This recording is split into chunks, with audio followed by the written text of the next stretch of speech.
नमस्कार बच्चों, आप सभी का स्वागत है वर्कशीट नंबर 59 में। और वृत्त के विषय में ही आज हम पुनः बातचीत करेंगे। पिछली बार आपने पढ़ा था कि जब एक चाप द्वारा वृत्त पर अंतरित कोण हम देखते हैं तो वो वृत्त के शेष भाग के किसी बिंदु पर अंतरित कोण का दुगना होता है। एक चाप जो केंद्र पर कोण अंतरित करती है, जैसे यहाँ पे PQ चाप है, इसने केंद्र पर कोण अंतरित किया ये वाला O पे, तो POQ ये हमेशा दुगना होगा। वृत्त के शेष भाग के किसी बिंदु पर अंतरित कोण का दुगना होता है। ये शेष भाग सारा क्या हो गया, ये वाला सारा शेष भाग हो गया। अगर हम इसको चाप ले रहे हैं PQ को, तो ये बाकी सारा हिस्सा जो है ये इसका शेष भाग है। यहाँ पर कोई भी कोण बनेगा, चाहे यहाँ पर हो चाहे इधर हो, कहीं पर भी हो, वो उसका दुगना होगा। केंद्र वाला जो कोण होगा वो दुगना होगा और ये सारे कोण आपके बराबर होंगे। आज हम इसी के विषय में पढ़ने वाले हैं, ठीक है। तो हम ये बोल सकते हैं कि POQ डबल होगा PAQ का। तो मान लो अगर आप P और Q को मिला देते हो, अगर आपने PQ को मिलाया तो आपके पास क्या बन गया, एक वृत्तखंड बन गया, ठीक है। ये एक वृत्तखंड हो गया, छोटा वाला लघु वृत्तखंड, और ये ऊपर आपका बड़ा वृत्तखंड हो गया। हमने पिछली बार क्या पढ़ा था कि एक ये वृत्त है, उसमें जीवा और चाप के बीच की जो जगह होती है इसको हम वृत्तखंड बोलते हैं। तो एक वृत्तखंड आपका ये हुआ, एक वृत्तखंड आपका ये हुआ। और आपने पढ़ा था कि दो त्रिज्याओं के बीच की जो जगह है, चाप और दो त्रिज्याओं के बीच में, इसको हम त्रिज्यखंड बोलते हैं। ये है वृत्तखंड, ये है त्रिज्यखंड। तो हम बात कर रहे हैं वृत्तखंड की। तो इसी वृत्तखंड में जब हम कोई और अन्य बिंदु लें, अगर हम इसको PQ को मिला देते हैं तो ये जो वृत्तखंड बना उसमें कोई हम अन्य बिंदु ले, बिंदु C, तो POQ उस बिंदु C पर भी उसका डबल होगा। कैसे, आइए इसको देखते हैं। जैसे आप यहाँ पर देख रहे हो, ये बिंदु हमने लिया, ये देख रहे हो C बिंदु पर, आप ये बोल सकते हो POQ डबल है PAQ का, ठीक है। इसी तरह POQ PCQ का भी डबल है। मैं कह रही हूँ कोई भी बिंदु लो, ये तो मैं आपको लास्ट वर्कशीट में भी बता चुकी हूँ। अगर अब ये D बिंदु पे लोगे तब भी डबल होगा, E बिंदु पे लोगे तब भी डबल होगा। कोई भी बिंदु पे लो, सेंटर वाला जो एंगल है POQ वो उसका डबल है, ठीक है।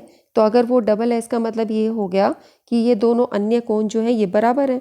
देखो कैसे हुआ, देखिए जब आप ये बोल रहे POQ डबल है PCQ का और POQ डबल है PAQ का, इसका मतलब ये दोनों आपके, ये वाला पक्ष बराबर है उल्टे हाथ का तरफ में, तो दाहिना पक्ष भी बराबर होगा।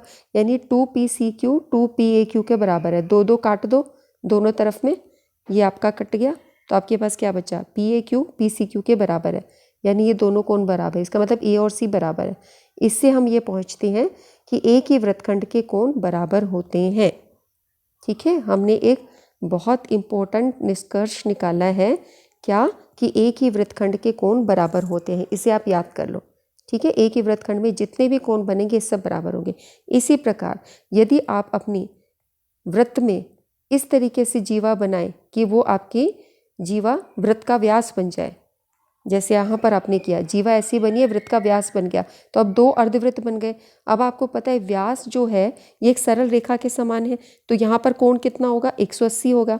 सरल रेखा का कोण कितना होता है, 180। तो अब ये केंद्र पे भी कोण है, केंद्र वाला कोण अगर 180 है और MN बिंदु से ही A बिंदु पर आप एक बना रहे हो कोण, तो ये MAN जो होगा MON का आधा होगा। MON डबल है MAN का, MAN। तो अगर ये 180 है तो ये कितना होना चाहिए, 90, ठीक है। इससे हमें क्या पता चला कि अर्धवृत्त का कोण समकोण होता है।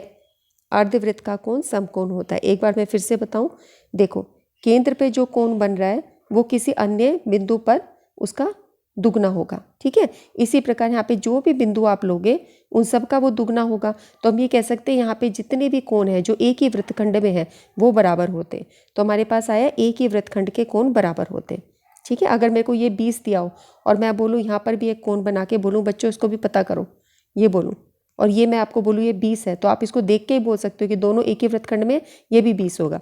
मैं बोलूँ इसको भी पता करो, एक और कोण बोलूँ और बोलो इसको भी पता करो, तो अगर ये 20 है तो ये भी 20 है, ये भी 20 है, सब 20 है, बिकॉज वो एक ही वृत्तखंड के कोण बराबर होते हैं। यहाँ पर आप जब भी देखोगे अर्धवृत्त है और जीवा से कोई कोण बन रहा है, M बिंदु और N बिंदु आपके जीवा के बिंदु हैं। ये देखो ये जो बिंदु है M और N, इससे ही ये A पॉइंट बना, तो MAN जो है इसी जीवा के द्वारा बना है। जो जीवा केंद्र पर 180 का कोण कर रही है, ये व्यास वाला व्यास हमारी सबसे बड़ी जीवा है, ठीक है। तो ये अगर केंद्र पर 180 कर रही है तो ये बाकी जगह अन्य बिंदु पर उसका आधा करेगी, तो आधा मतलब क्या हुआ 90, 90 यानी क्या हुआ समकोण। तो इससे हमें पता चलता है कि अर्धवृत्त का कोण समकोण होता है, ठीक है। दो इंपॉर्टेंट चीज़ें करी, अब इससे रिलेटेड क्वेश्चन करते हैं। देखो आपको दिया गया है इस आकृति में पी क्यू आर 110 है, ये 110 दिया है। पी क्यू आर केंद्र वाले वृत्त पर स्थित बिंदु हैं, ये सब पी क्यू आर ओ केंद्र वाले, ये इस वृत्त का केंद्र है ओ और ये सारे बिंदु हैं इस पर। ओ पी आर ज्ञात करो, ओ पी आर आपको ज्ञात करना है। अभी बहुत छोटा सा दिख रहा है। इस प्रकार का प्रश्न आपने पिछली वर्कशीट में भी किया था, आपने प्रैक्टिस क्वेश्चन में भी किया था, वर्कशीट में भी, एग्जाम्पल में भी था। अब ये सेम एग्जाम्पल में भी क्वेश्चन आ रहा है, तो ये क्वेश्चन बहुत इंपॉर्टेंट है और ये अब आपको आता है करना। हमने पिछली बार ये प्रश्न किया था।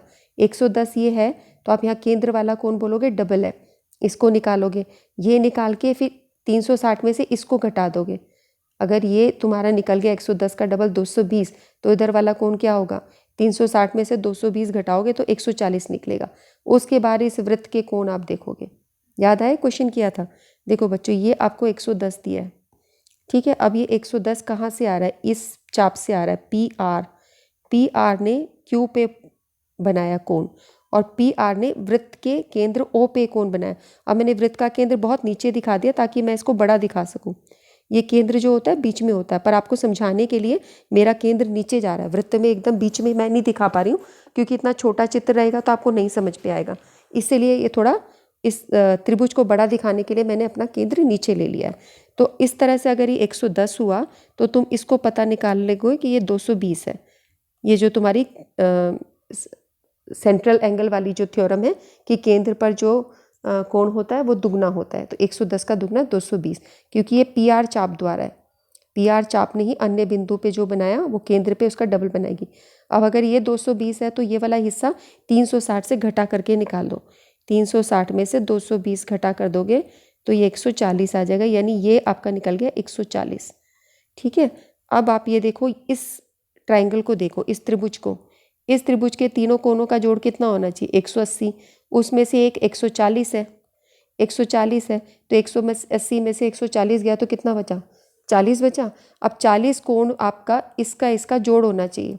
अब आपको ये भी पता है कि OP और OR दोनों बराबर हैं, क्योंकि एक वृत्त की त्रिज्याएं हैं। एक वृत्त की त्रिज्या, वृत्त की सारी त्रिज्याएं बराबर होती हैं, तो एक वृत्त में अगर दो भुजाएं बराबर हैं तो उनके आमने सामने वाले कोण भी बराबर होंगे, दोनों कोण बराबर होंगे, ठीक है। यानी अगर ये जितना भी माप इसका है उतना माप इसका है। अब 40 को दो बराबर हिस्सों में कैसे बांटोगे, ये भी 20, ये भी 20, ठीक है। समझ गए किस प्रकार से प्रश्न हुआ। आपने देखा angle 2 plus angle 3 plus angle 4 180 है। चलो अब हम इसको एंगल को नाम दे देते हैं, एंगल 1 2 3 ऐसे नाम दे देते हैं, ठीक है। इस तरीके से देख लो, इसको नाम दिया एंगल 2, इसको नाम दिया एंगल 3, इसको नाम दिया एंगल 4, ठीक है। तो अब आपका ये 2 3 4 का जोड़ आएगा 180, ठीक है। अब यहाँ पे 3 और 4 दोनों बराबर हैं। अच्छा मेरे यहाँ पे 2 और 3 बराबर हैं, तो मैं इसको नाम दे देती हूँ 3 और 4। ये 4 कर दिया, ये 2 कर दिया।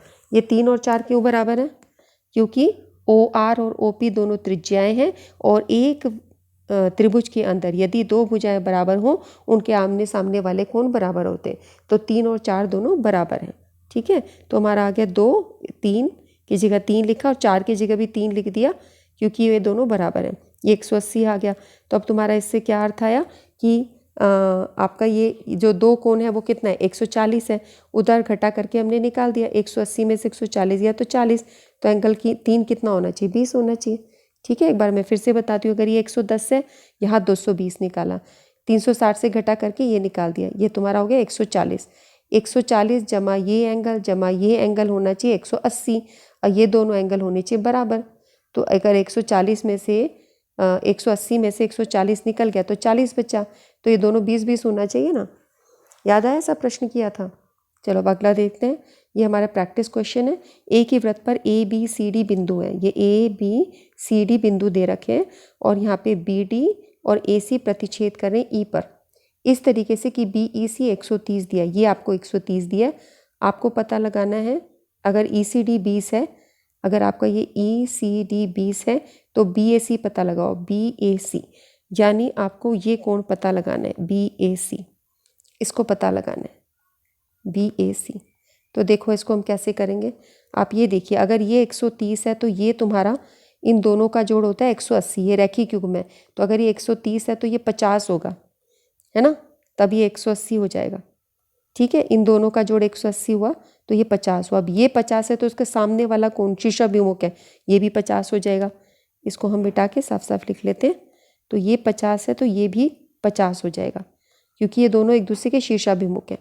अब यहाँ पर ये देखो कि ये जो AD है, AD से ही ये चाप बनी B वाली, कोण बना, और AD से ही ये C बना, इसी AD से ये B पॉइंट बना, और इसी से ये C बना। तो ये एक ही वृत्तखंड के कोण है और ये बराबर होने चाहिए। अगर ये 20 दिया है तो ये भी 20 होगा, तो उस हिसाब से ये भी तुम्हारा 20 हो गया। ठीक है, अब इस त्रिभुज के अंदर बाकी चीज़ें मैं मिटा देती हूँ। इस त्रिभुज के अंदर तुम्हें दो कोण पता है कि ये 20 है, तो तुम 180 में से इन दोनों को जोड़ के घटा करके निकाल सकती हो। 50 और 20 हुआ 70, 180 में से 70 निकाला 110, तो BAC तुम्हारा निकल गया 110। ठीक है, अब हम देखते हैं कैसे। CED और BEC का जोड़ हुआ 180। देखो एक बार फिर से हम इसको दोहरा रहे हैं। CED ये तुम्हारा हुआ CED, ये वाला कोण, और BEC ये हुआ BEC। इन दोनों का जोड़ है 180। ये देखो, इन दोनों का जोड़ 180 है। ठीक है, क्योंकि ये रैखिक युग्म है। तो इस हिसाब से CED जमा 130, ये आपको 130 दे रखा है, 180, और CED का मान निकल गया 50।